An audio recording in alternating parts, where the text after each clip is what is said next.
So as a foundational Black American growing up in the South, it's never been lost on me that the people who said that they had the authority and the need to teach me Christianity were the people who were voting to harm me.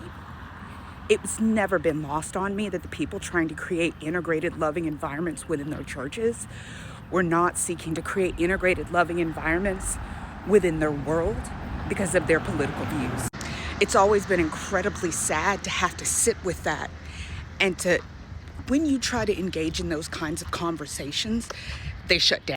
And so the cognitive dissonance has kept the true work and the power of Christ from really being effectual in everyone's lives. Doesn't matter how many youth programs that you create, doesn't matter how many churches and sermons that you make about being united and loving each other. If you're voting for political systems and politicians and enabling those politicians through your vote to harm BIPOC people of color, you failed. And what they refuse to realize is that the Christianity that they've come to feel comfortable with is a kind of Christianity that has actually been white supremacy masquerading as Christianity. The Christianity was folded into the religious practice so as to preserve it. As the whiteness and conservatism came under attack through the liberties of people all around the world, and in America specifically, being freed from slavery, being able to integrate, to live in society. So they just continue to fold their whiteness into Christianity. It's why it's weird. They say they follow a living God. They say that is what they worship, that God is living, He is forever loving, and that God is forever working with His people the way a potter works with clay to make them better, to work out of them, to press into them Himself, and to pull out of them evil. But this belief ends up being born out into their world as a lie. It's propaganda. It's just a nice statement and a belief that allows them to close their eyes and to go back to being covertly racist. So many people don't understand why they're conservative. Like Christians don't understand that.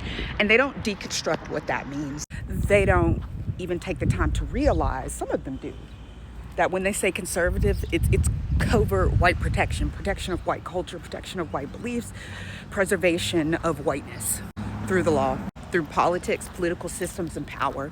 They don't understand that conservatism to them, it doesn't mean how they personally define it. It's like the way that racists define racism to exclude their racism. What they don't really realize is that you don't get to sort of have this romanticized view of what conservatism is and how it is at work in the world and in your country and in your state, and that actually be conservatism. They don't realize and refuse to because it's good for them, right? They don't have to think. That's what conservatism allows. It keeps you from having to think critically about the effect versus the intent of what you're doing.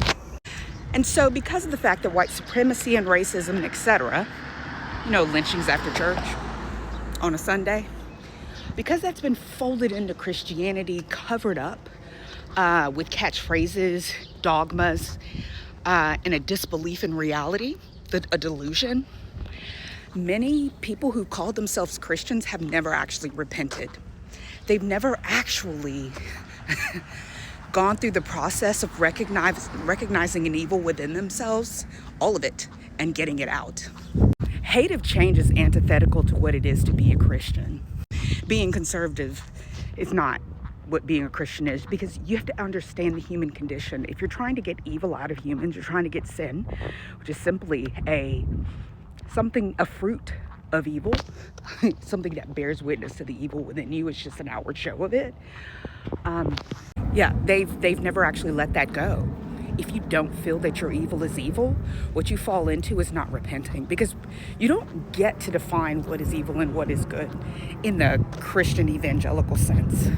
They staunchly believe that it is all clear and that you just go into Leviticus and there you'll find your list. That's a bit hyperbolic, but they literally believe.